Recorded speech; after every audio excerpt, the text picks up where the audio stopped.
যে খুব শীত লাগছে। আজ এখনো কাজ থেকে ফিরছে না কেন? প্রতিদিন তো এই সময় মা এসে চুলা চালায়, আর চুলার কাছে বসলেই তো আমার শরীর গরম হয়ে যায়। এসব বলে টুকি বারান্দায় বসে শীতে কাঁপতে থাকে। আর তখনই সেখানে কয়েকটা পাখি টুনিকে পিঠে করে নিয়ে আসে। এ কি, তোমরা আমার মাকে পিছু করে নিয়ে আসলে কেন? আমার মায়ের কি হয়েছে? তোর মাকে সাপে কেটেছে, তাই তোর মা মারা গেছে রে টুকি মা। তোমরা কি বলছো এসব? আমার মা কিছুতেই মারা যেতে পারে না। মা, ও মা, তুমি ওঠো মা, আর চুলায় আগুন জ্বালাও। আমি চুলার কাছে বসে শরীর গরম করব। ওঠো মা, ওঠো।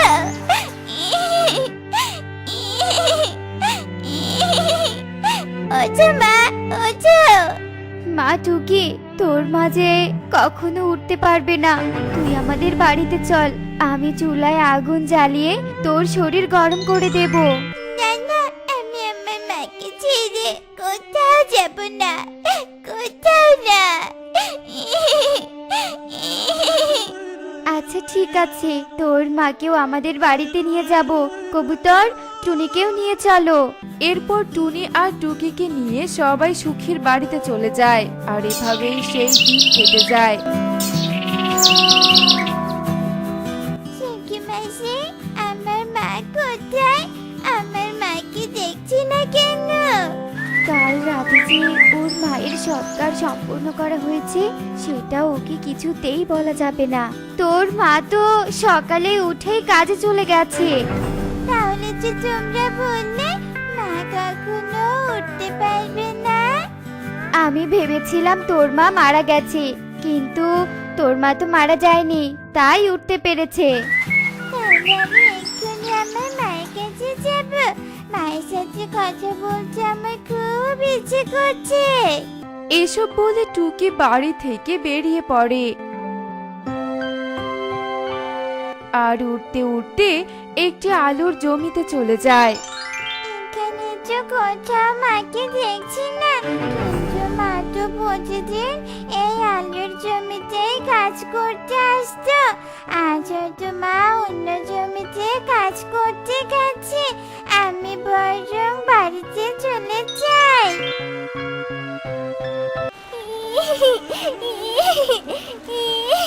মা, বাবা, কে তুমি? আর এখানে দাঁড়িয়ে এভাবে কাঁদছো কেন? তোমার মা বাবা কোথায় গেছে?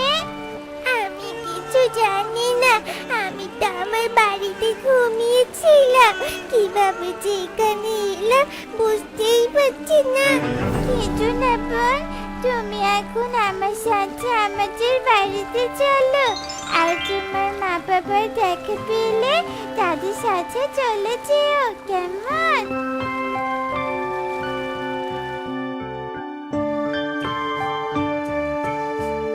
একে কাকুলি মাসি, কালু আঙ্কেল, তোমরা আমাদের বাড়িতে কি করছো? আজ থেকে এটা আমাদের বাড়ি, কারণ তোর মা আমাদের কাছে কিছু টাকা ধার নিয়েছিল। এখন তোর মা তো মারা গেছে, আমাদের টাকাগুলো কে শোধ করবে? তাই আমরা তোদের বাড়িটা দখল করে নিয়েছি। কি বলছো এসব? আমার মা তো মরেনি, মা তো কাছে গেছে। তুই ছোট বলে তোকে সবাই মিথ্যে কথা বলেছে। এখন আমাদের কাছে ঘ্যান ঘ্যান করা বাদ দিয়ে এখান থেকে চলে যা তো।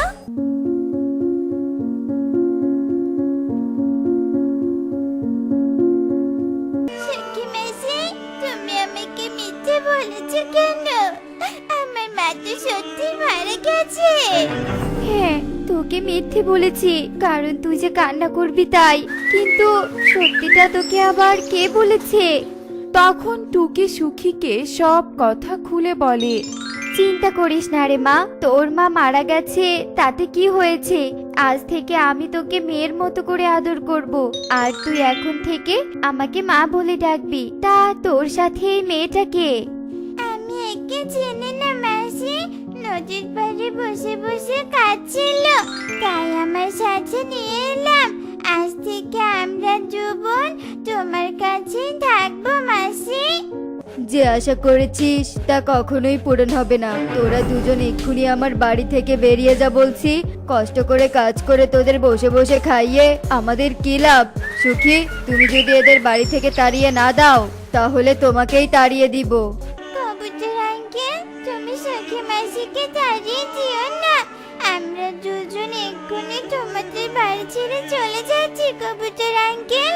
তবু সখী মাসিকে তাড়িয়ে দিও না।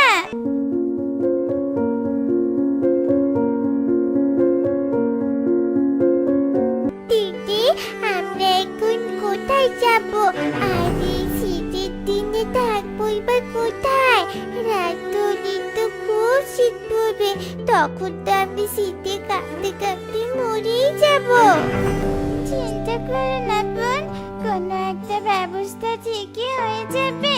মা যখন আমাদের ঘর বানিয়েছিল তখন আমি খুব ভালো করে দেখেছি আর ঘর বানানো শিখেছি। চলো আমরা গাছের ডাল আর পলিথিন কুড়িয়ে এনে এখানে একটা ঘর বানাবো। হ্যাঁ দিদি, চলো আমরা বরং তাই করি।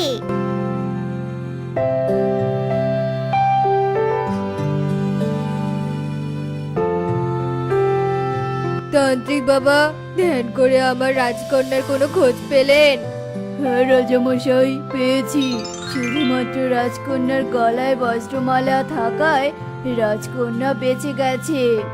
হ্যাঁ তান্ত্রিক বাবা, ওই বস্ত্রমালা দূরের এক সাধু বাবার কাছ থেকে এনেছিলাম যাতে করে আমার রাজকন্যার কোনো ক্ষতি না হয়। কিন্তু এটা বলুন যে আমার রাজকন্যাকে কে চুরি করে নিয়ে গেছে? আচ্ছা ঠিক আছে, আমার জাদু আয়নায় সবটা দেখাচ্ছি।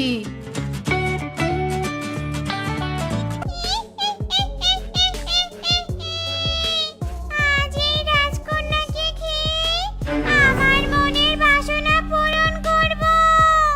অনেক দিনের ইচ্ছে যে রাজকন্যাকে খাবো, আর আজ সেই সুযোগ এসে গেছে।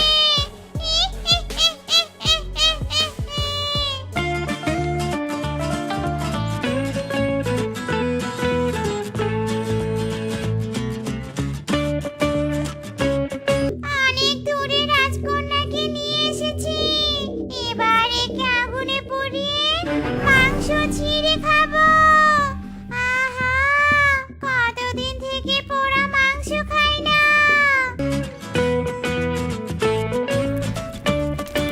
এ কি? আমার শরীরে আগুন ধরলো কেন? আমি যে জ্বলে গেলাম, পুড়ে গেলাম।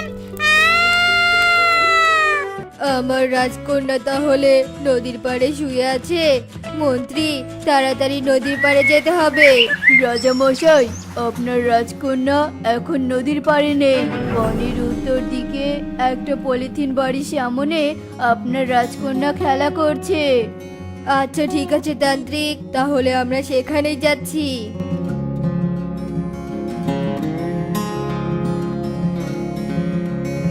মাইক্রি, তোকে এখানে কে নিয়ে এসেছে? চল মা, রাজ দরবারে ফিরে চল। তখন ইকরির রাজাকে সব কথা খুলে বলে। তোমাকে অনেক ধন্যবাদ রাজকন্যাকে সাহায্য করার জন্য।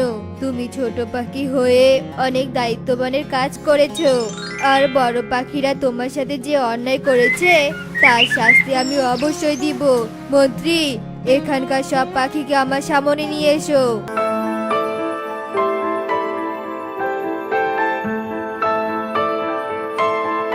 রাজা মশাই, আমাদের কেন ডেকেছেন?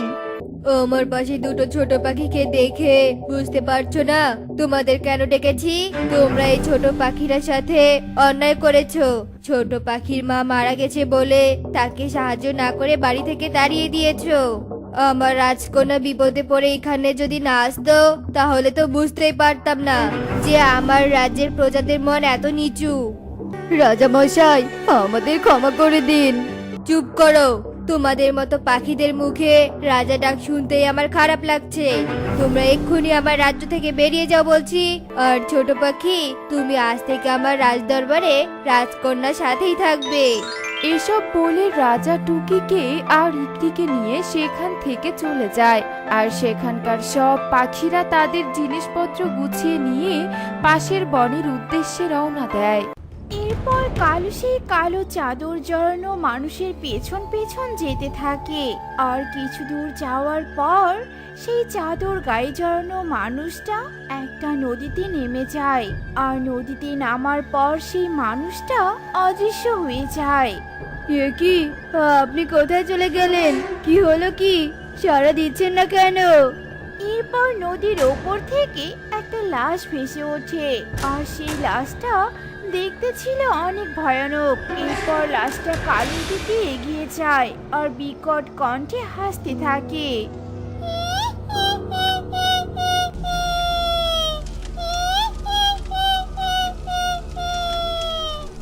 বাবা, ও বাবা, ঠাম্মার বাড়ি যেতে আর কতক্ষণ লাগবে গো? আমার যে ভীষণ জোরে পাটি পেয়েছে। হলো তো এবার, এখন এই মাঝপথে তোকে কোথায় পটি করতে নিয়ে যাই বলতো? শোন রে বাবা, আর কিছুক্ষণ অপেক্ষা কর। কিছুক্ষণ পরেই আমরা তো ঠাম্মার বাড়িতে পৌঁছে যাব। তখন তুই যা করার করে নিস। এরপর ট্রেন স্টেশনে গিয়ে থেমে যায়। আর কালু তার পরিবারকে নিয়ে ট্রেন থেকে নেমে যায়। এরপর তারা কামিনী বুড়ির বাড়ির দিকে চলে যায়। আর কিছু দূর যাওয়ার পরে তারা কয়েকজন পাখিকে একসাথে দেখতে পায়। ওগো, তুমি আমাকে ছেড়ে কোথায় চলে গেলে? আমি তোমার কাছে কেন লাল আঙ্গুর খেতে চাইলাম? হায় হায় রে, লাল আঙ্গুর খেতে চেয়ে আমি আমার স্বামীকে হারিয়ে ফেললাম। কিন্তু সুখী দিদি, কি এমন আছে ওই পুরনো জমিদার বাড়িতে যার জন্য কবুতর দাদা লাল আঙ্গুর খেতে গিয়ে মারা গেল? টুনি রে, আমার মনে হয় ওই পুরনো বাড়ির লাল আঙ্গুর গাছে কোনো অশুভ আত্মা থাকতে শুরু করেছে।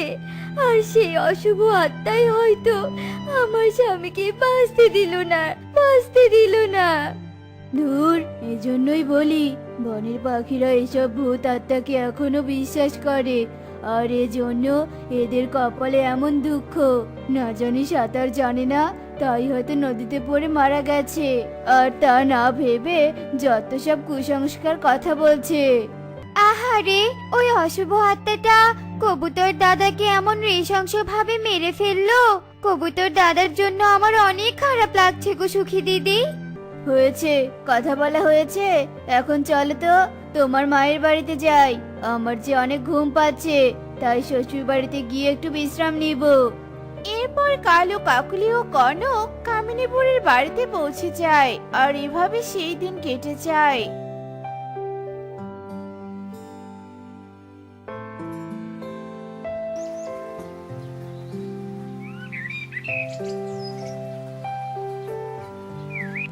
বুড়িমা, ও বুড়িমা, বাড়িতে আছো? কি হয়েছে রে দিদি ভাই? সকাল সকাল এত জোরে চিৎকার করছিস কেন? জানো বুড়িমা, আজকে ওই জমিদার বাড়ির পাশের নদীটায় তোতা আঙ্কেলের লাশ পাওয়া গেছে। টিয়ে মাসি বলল তোতা আঙ্কেল নাকি জমিদার বাড়ির লাল আঙ্গুর খেতে রাতে সেখানে গিয়েছিল। আর তাই নাকি আজ তোতা আঙ্কেলকে মরতে হয়েছে। এ কথা বলে টুকি সেখান থেকে চলে যায়। আর এভাবেই দেখতে দেখতে সেই দিন কেটে যায়।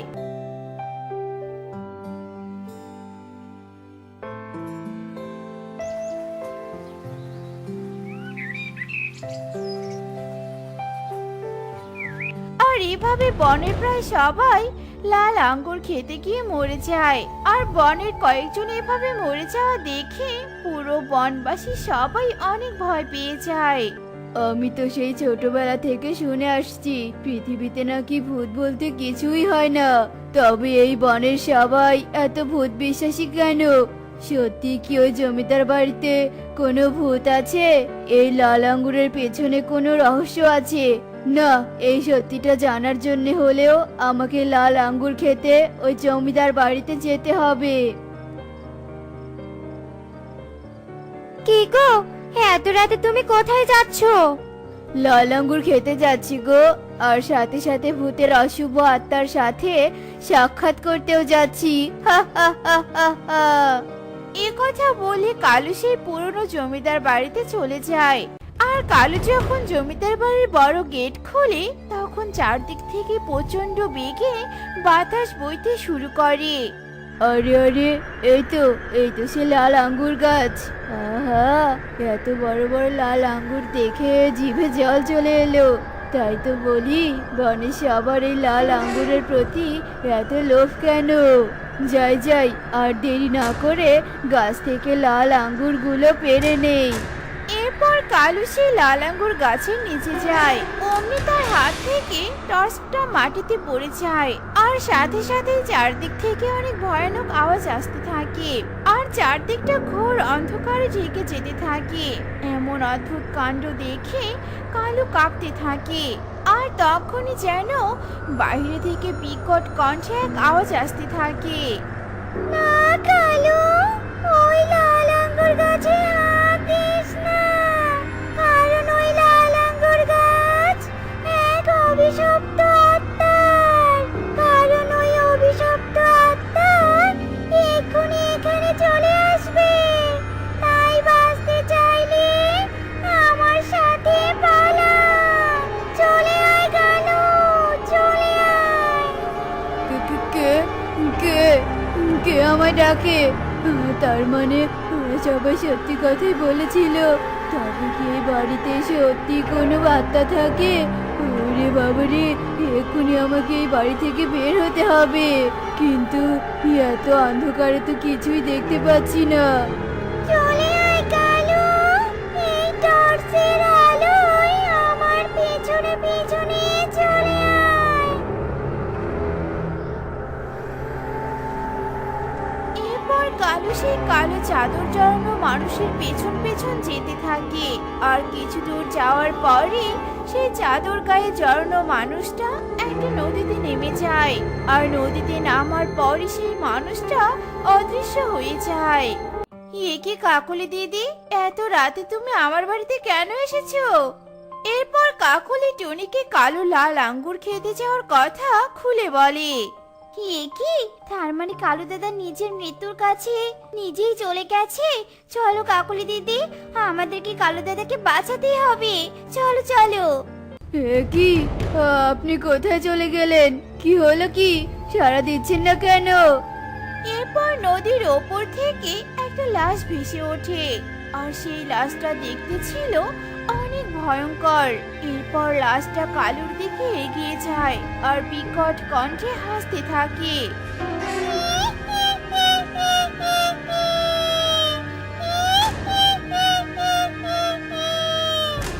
আজ আমার কাছ থেকে কেউ তোকে বাঁচাতে পারবে না। মরবি, মরবি তুই। সবার মতো তুই ওই নদীতে ডুবে মরবি। এরপর সেই ডাইনি যখন কালুকে ধরতে তার কাছে যায় তখনই সেখানে পেঁচা তান্ত্রিক সহ টুনি ও কাকলি চলে আসে। আর তান্ত্রিক তার হাতে থাকা পড়া পানি ডাইনির শরীরে ছিটিয়ে দেয়। আর তখন সেই ডাইনি যন্ত্রণা চিৎকার করতে থাকে।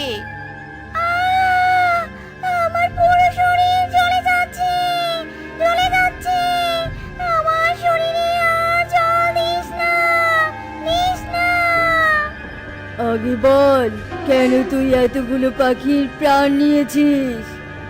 আজ থেকে প্রায় কয়েক বছর আগের কথা। এই জমিদার বাড়িতে এসে আমি লাল আঙ্গুর দেখেছিলাম।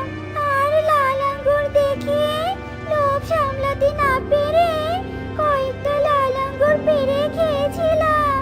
আর এজন্য জমিদার তার সৈন্যদের দিয়ে আমার হাত পা বেঁধে আমাকে কুপিয়ে হত্যা করে।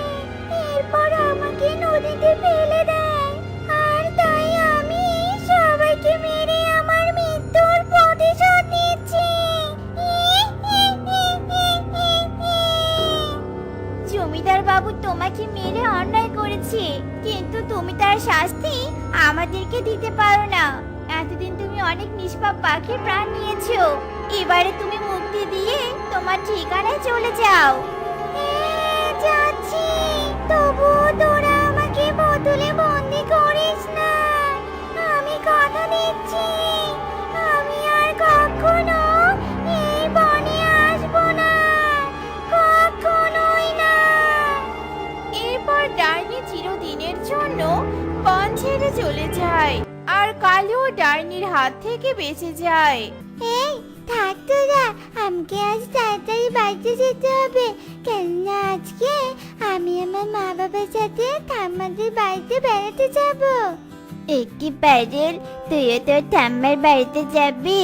তার মানে তুই আর আমি দুজনেই ঠাম্মার বাড়িতে বেড়াতে যাব। কি রে টুকি, তোর তো ঠাম্মার বাড়ি নেই, তাহলে তুই কোথায় যাবি? ঠিক বলেছিস রে কনক, টুকির মনে হয় ঠাম্মা বাড়িই নেই। আরে বেচারি টুকি, চাইলেও ঠাম্মার বাড়িতে যেতেই পারবে না। পারুল ও কনকের কথায় কষ্ট পেয়ে টুকি কাঁদতে কাঁদতে সেখান থেকে চলে যায়। মা, ও মা, আমার ঠাম্মা নেই কেন মা, বলো তো? আমার ঠাম্মা কি মরে গেছে? এ কি রে মা, তুই হঠাৎ তোর ঠাম্মার কথা কেন বলছিস বল তো? এরপর টুকি টুনিকে সব কথা খুলে বলে। তোর ঠাম্মির কথা তুই তোর বাবাকেই বল, কারণ আমি অনেকবার তোর বাবার কাছে তোর ঠাম্মির কথা জানতে চেয়েছি, কিন্তু কখনোই তোর বাবা আমাকে এ কথা বলেনি।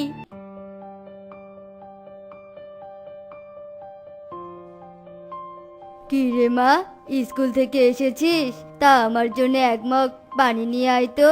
হাত মুখটা ধুয়ে তারপর ঘরে যাব, কারণ আমার শরীরে যে অনেক ময়লা লেগে আছে। এক্ষুনি দিচ্ছি বাবা, কিন্তু তার আগে বলো তো আমার ঠাম্মি কোথায়?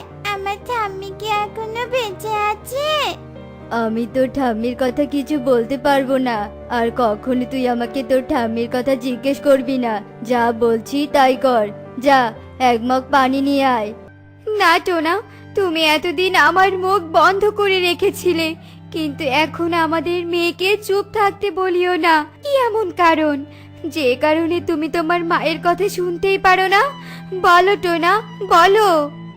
এত করে যখন জানতে চাইছো, তাহলে শোনো। আজ থেকে প্রায় 10 বছর আগের কথা। স্বপ্নপুর নামে এক বনে আমি আর আমার মা বাস করতাম। আমাদের ঘরটা ছিল বেশ ছোট। অনেক কষ্টে মা আমাদের সংসার চালাতেন, আর আমি অন্যের জমিতে কাজ করে বেড়াতাম।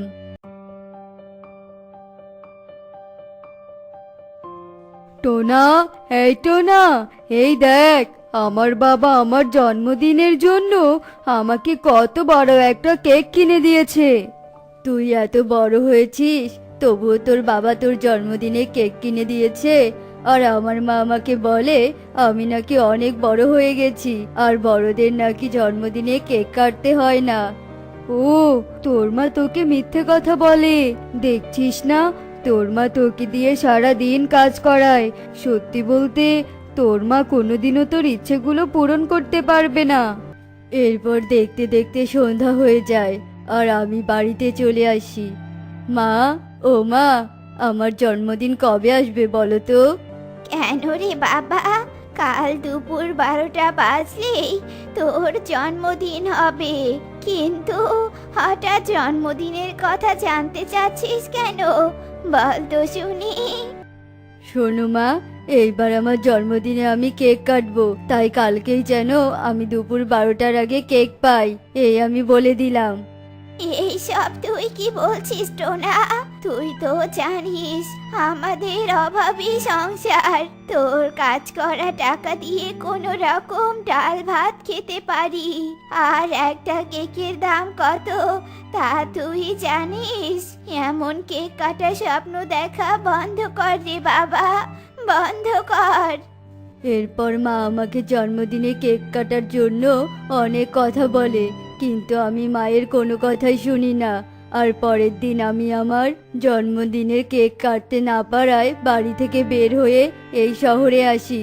এরপর থেকে আমি আর কখনো আমার মায়ের কাছে ফিরে যাইনি। তুমি এই কাজটা ঠিক করনি টোনা। না জানি তোমার মা এখন বেঁচে আছে নাকি মরে গেছে।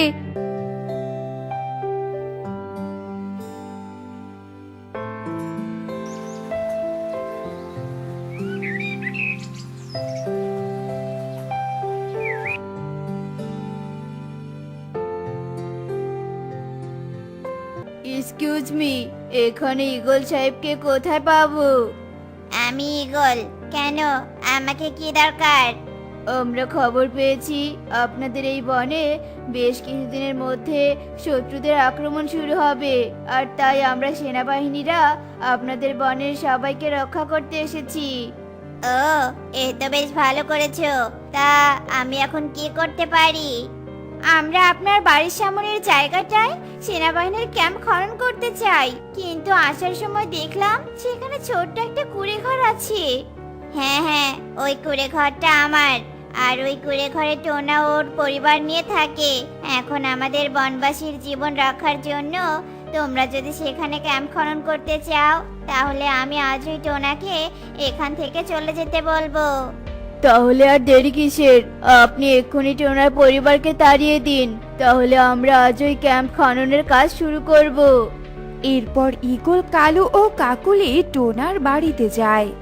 শোন টোনা, অনেকদিন তো হলো বিনা পয়সায় আমার জমিতে তোর পরিবার নিয়ে থাকছিস, তবে আজ এক্ষুনি যে তোকে বাড়ি ছাড়তে হবে। কিন্তু কেন গো মোড়ল বাবু, আর এইটুকু সময়ের মধ্যে আমি আমার পরিবারকে নিয়ে কোথায় যাব? আমার যে যাওয়ার কোনো জায়গা নেই, কোনো জায়গা নেই।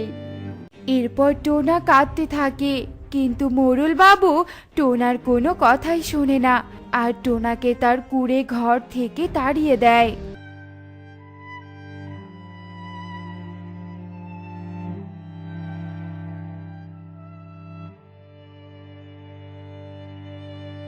আমি এখন তোমাদেরকে নিয়ে কোথায় যাব? আমার যে যাওয়ার মতো আর কোনো জায়গাই রইলো না। চলো বাবা, আমরা ঠাম্মির বাড়িতে যাই। তুমি দেখবে ঠাম্মি আমাদেরকে দেখলে অনেক খুশি হয়ে যাবে। হ্যাঁ টোনা, তুমি ঠিক কথাই বলেছো। এছাড়া যে আমাদের যাওয়ার আর কোনো জায়গা নেই। কিন্তু এতদিন পর কোন মুখ নিয়ে আমি আমার মায়ের সামনে গিয়ে দাঁড়াবো? কিন্তু শেষমেশ যে মায়ের বাড়ি ছাড়া আমার আর যাওয়ার কোনো পথও নেই। এরপর টোনা তার পরিবারকে নিয়ে স্টেশনের কাছে পৌঁছে যায়, আর ট্রেনে চড়ে তার মায়ের বাড়িতে চলে যায়। আর সেখানে গিয়ে তারা মায়ের ঘরে তালা লাগানো দেখতে পায়। এ কি, আমার মায়ের ঘরে তালা লাগানো কেন? আমার মাকে তো দেখতে পাচ্ছি না। মা, ও মা, তুমি কোথায়? এসে দেখো মা, তোমার টোনা এসে গেছে। এ কি টোনা, তুই এতদিন পর কোথায় থেকে এলি বলতো? আর মাসিমা তো তোর ফিরে আসার জন্য অপেক্ষা করতে করতে অবশেষে মরেই গেল। আহারে, তোকে শেষবার একটু দেখার জন্য মাসিমা কতই না কাঁদতো। না না, আমার মা মরতে পারে না। আমার মা আমাকে ছেড়ে কোথাও যেতে পারে না। মা, ও মা, তুমি ফিরে এসো মা। আমি তোমাকে কথা দিচ্ছি, আমি তোমাকে ছেড়ে আর কোনো দিন যাব না। কাঁদিস না রে টোনা, এখন আর কেঁদে কি হবে? আর এই নে মাসিমার ঘরের চাবি। মাসিমা মরে যাওয়ার পরে আমি তোদের বাড়িটা দেখাশোনা করতাম। আমি তাহলে এখন আসি রে টোনা। আমার ঘরের বাম পাশে আছে এক গোলাপ গাছ। গোলাপ গাছকে টোনা বললেই পেয়ে যাবে কেকের ঘর। বাবা, ও বাবা, এই দেখো না, এই চিরকুটে কে যেন তোমার নামে কিছু লিখে রেখেছে। আমার নামে আবার কে চিরকুট লিখবে? কোথায়, দে তো দেখি চিরকুটটা। এরপর টোনা চিরকুটটা নেয়, আর চিরকুটটা পড়ে নেয়।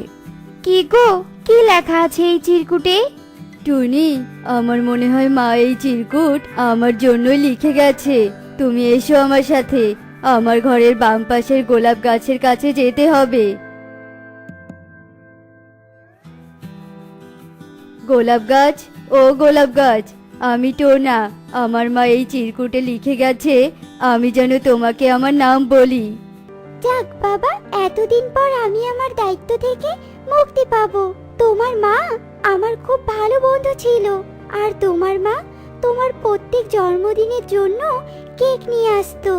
আর এতদিনে অনেকগুলো কেক হয়ে গিয়েছিল, তাই সেই কেক দিয়ে তোমার মা তোমার জন্য একটা কেকের ঘর বানিয়েছিল। কেকের ঘর? আমার মা প্রতিটা বছর আমার জন্য কেক কিনে আনতো, আর আমি একদিনও মায়ের কাছে আসিনি। আমাকে তুমি মাফ করে দিও মা, আমাকে তুমি মাফ করে দিও। এরপর গোলাপ গাছ জাদু করে মিনু বুড়ির বানানো কেকের ঘরটা টোনাকে দিয়ে দেয়। এতদিন আমি তোমার কেকের ঘরটা আমার মাঝে লুকিয়ে রেখে পাহারা দিয়েছিলাম। আজ তোমার ঘর তোমাকে দিতে পেরে নিজ দায়িত্ব পালন করলাম। এরপর গোলাপ গাছ সেখান থেকে অদৃশ্য হয়ে যায় আর টোনা তার পরিবারকে নিয়ে কেকের ঘরে থাকতে শুরু করে।